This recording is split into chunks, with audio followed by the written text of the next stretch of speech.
Hello dear friends, welcome to intact classes. आज हम पढ़ने जा रहे हैं मंड के लिए परीक्षण। हमने पिछले लेक्चर में ये पढ़ा था आयोडीन का तनु विलयन कैसे बनता है, कॉपर सल्फेट का विलयन, और हमने ये पढ़ा था कास्टिक सोडा विलयन। तो इन सभी विलयन का आखिरकार यूज़ क्या है तो मैं आपको बताता हूँ। इस सभी विलयन का जो यूज़ है वो हमें मंड के लिए परीक्षण में सहायता देगा, प्रोटीन के लिए परीक्षण करने में सहायता देगा। तो इसको कैसे करते हैं, चलो आगे पढ़ते हैं। तो मंड के लिए परीक्षण में तो परीक्षण के लिए खाद्य पदार्थ या कच्ची सामग्री की अल्प मात्रा लीजिए। आपको क्या करना पड़ेगा, खाद्य पदार्थ का क्या करो, जो जिसके अंदर मंड की उपस्थिति है ना, वो हम खाना लेंगे थोड़ा सा, ठीक है। और उसमें क्या करेंगे, तनु विलयन मतलब तनु आयोडीन विलयन की 2 से 3 बूंदे उसमें डाल देंगे। खाद्य पदार्थ के रंग में होने वाले परिवर्तन को देखेंगे, ठीक है। क्या यह नीला या काला हो गया है, यह नीला या काला रंग मंड की उपस्थिति को दर्शाता है। तो साधारण तौर पर हम देखते हैं कि मंड के परीक्षण के लिए आप लोगों को जिसके अंदर मंड की उपस्थिति होगी वो खाद लेना है, ठीक है। उस खाद के अंदर आपको क्या मिलाना है, आयोडीन विलयन की 2 से 3 बूंदे, ठीक है। अगर उसको आपने मिला दिया तो कुछ चेंजेस आएंगे, जैसे कि उसका जो रंग है वो नीला या फिर काला हो जाएगा, और यही दर्शाएगा कि इसके अंदर मंड की उपस्थिति है।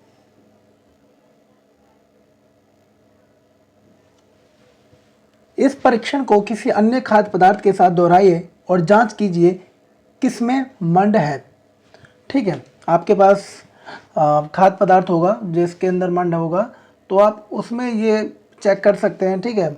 वही सारी चीज़ें उसके अंदर आप तनु आयोडीन विलयन का 2-3 बूंद डालेंगे और वो काला या फिर नीला होगा, जिससे आपको मंड का परीक्षण प्राप्त हो जाएगा, ठीक है। अब हम आगे पढ़ते हैं क्या, प्रोटीन के लिए परीक्षण। तो हम प्रोटीन तो सभी खाते होंगे ना, बहुत सारी चीज़ों में प्रोटीन है, एग में है ना, दाल वगैरह में मिल जाएगा आपको प्रोटीन, ठीक है। तो हम देखते हैं प्रोटीन के परीक्षण के लिए किसी खाद्य पदार्थ की थोड़ी मात्रा लीजिए जिसके अंदर प्रोटीन होता है ना। तो आप क्या कर लो, थोड़ा सा ले लो, घर में तो होगा ही प्रोटीन वाले खाद्य पदार्थ, और उस खाद्य पदार्थ के परीक्षण करना है यदि वो ठोस है। अगर वो ठोस अवस्था में आपके पास है वो प्रोटीन वाला खाद्य, तो उसको सबसे पहले क्या कर लो, उसको पीस लो, उसका पेस्ट बना लो, और उस पेस्ट बनाने के बाद क्या कर लो, उसके अंदर एक उसमें क्या करो, परखनली में डाल लो उस चीज़ को, है ना। उसके बाद उसके अंदर 10 बूंद पानी का डाल दो, है ना, 10 बूंद पानी का डाल दोगे और उसे अच्छी तरह मिला लो, ठीक है। उसे अच्छी तरह मिलाने के बाद क्या कर लो, अब ड्रॉपर की सहायता से, जिससे बूंदे डालते हैं, ठीक है, सहायता से प्रखनली में 2 बूंदे कॉपर सल्फेट का विलयन, समझ में आ गया। इसमें 2 बूंदे कौन सी डालोगे, कॉपर सल्फेट का विलयन, और 10 बूंद कास्टिक सोडा का विलयन डालना होगा आपको, ठीक है। तो प्रोटीन परीक्षण के लिए क्या क्या करना पड़ेगा आपको, सबसे पहले तो ठोस खाद्य पदार्थ को एक पाउडर फॉर्म में कन्वर्ट कर लो, ठीक है। उसके अंदर थोड़ा पानी मिला दो, है ना, 10 बूंदे लगभग पानी मिला दो और उसको अच्छे से मिला लो। मिलाने के बाद उसके अंदर 2 बूंदे कॉपर सल्फेट विलयन और 10 बूंदे कास्टिक सोडा का विलयन डाल दो और अच्छी तरह से उसको हिला लो। कुछ मिनट के लिए परखनली को रख दो, मतलब थोड़ी देर तक उसको रख दो, और उसके बाद ये देखो कि उसके अंदर आपको क्या दिख रहा है।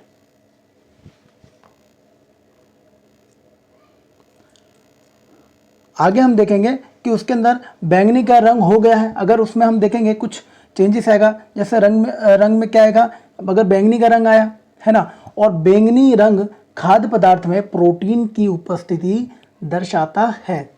तो अब समझ में आ गया होगा आपको कि अगर उस खाद्य पदार्थ में प्रोटीन की मात्रा होगी तो बैंगनी रंग का वो परीक्षण में आएगा, ठीक है।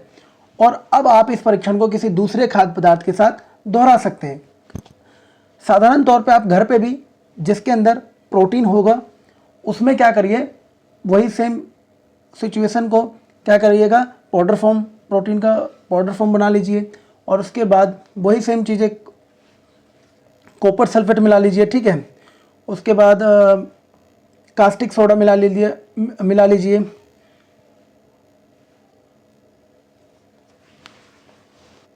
ठीक है, कास्टिक सोडा मिलाने के बाद फिर वही प्रोटीन का परीक्षण आराम से देख सकते हैं। अगर बैंगनी रंग आ रहा है तो उसके अंदर प्रोटीन है, ठीक है।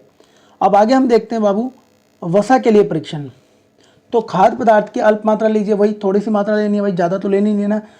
हमें तो परीक्षण ही करना है, हमें जांच करना है कि इसके अंदर वसा है या फिर प्रोटीन है ना। ये सारी चीज़ें हमें पता करनी है, जिसके लिए हमें थोड़ा सा लेना है। इसे एक कागज़ के टुकड़े में लपेट कर कूटिए। अगर मैं वसा की मात्रा की बात करता हूँ तो नॉर्मली तुमने पराठा वगैरह तो खाते ही होगे। तो पराठा जब हम कागज़ में उसे लपेटते हैं तो तेल क्या होता है, उसके अंदर चिपक जाता है उस कागज़ के अंदर, और वो जब आप देखोगे तो उस कागज़ में पूरा से पूरा ऑयली दिखने लगता है, ठीक है। और यही कहीं ना कहीं वसा को दर्शाता है, ठीक है। और आगे देखते हैं इस चैप्टर में क्या है। मतलब कागज़ में आपको इस तरह से लपेट कर रखना है कि वो फट ना जाए। और आप कागज़ को सीधा कीजिए और ध्यानपूर्वक देखिए क्या इस पर तेल के धब्बे हैं। जाहिर सी बात है, अगर आपने उसके अंदर वसा डाला है तो वसा जैसा दिखेगा और तेल का धब्बा जैसा दिखेगा। अगर नहीं दिखेगा तो समझ जाना इसके अंदर वसा नहीं है, और अगर दिखता है तुम्हें तो इसका मतलब कि उसके अंदर वसा है, ठीक है। कागज पर तेल का धब्बा खाद्य पदार्थ में वसा की उपस्थिति दर्शाता है, और खाद्य पदार्थ में कभी कभी जल की भी कुछ मात्रा हो सकती है। अगर उसके अंदर जल की मात्रा होगी, ठीक है, अगर उसके अंदर जल की मात्रा होगी तो क्या होगा, वो सूख जाएगा, वो नॉर्मली सूख जाएगा, ठीक है। इस दशा में इन पदार्थों को कागज पर धीरे धीरे रगड़िए और कुछ समय के लिए कागज को सुखा दीजिए, ताकि यदि खाद्य पदार्थ से कुछ जल आया भी होगा तो वो सूख जाएगा। और इसके बाद यदि कागज पर तेल का कोई धब्बा ना रहे तो ये पता चलता है कि खाद्य पदार्थ में वसा की उपस्थिति नहीं है। ये परीक्षण क्या दर्शाता है, क्या वसा, प्रोटीन तथा मंड उन सभी खाद्य पदार्थों में उपस्थित है जिनका आपने परीक्षण किया है। तो ये सारी चीज़ें हमने जो अभी पढ़ी थी और हमने जो परीक्षण में चीज़ें पढ़ी थी वो सारी चीज़ें इसमें उसकी उपस्थिति को दर्शाएगा, ठीक है। क्या एक खाद्य पदार्थ में एक से अधिक पोषक तत्व उपस्थित होते हैं? क्या आपने कोई ऐसा खाद्य पदार्थ पाया है जिसमें इनमें से कोई भी पोषक तत्व उपस्थित ना हो? हमने 3 पोषकों जैसे कार्बोहाइड्रेट, प्रोटीन तथा वसा के लिए खाद्य पदार्थों का परीक्षण किया था। विटामिन तथा खनिज लवण जैसे अन्य पोषक भी हमारे विभिन्न खाद्य पदार्थों में उपस्थित रहते हैं। इन सभी पोषकों की हमें क्यों आवश्यकता होती है?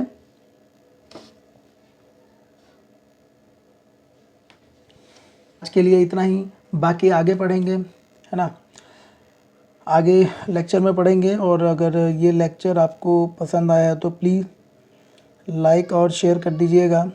धन्यवाद।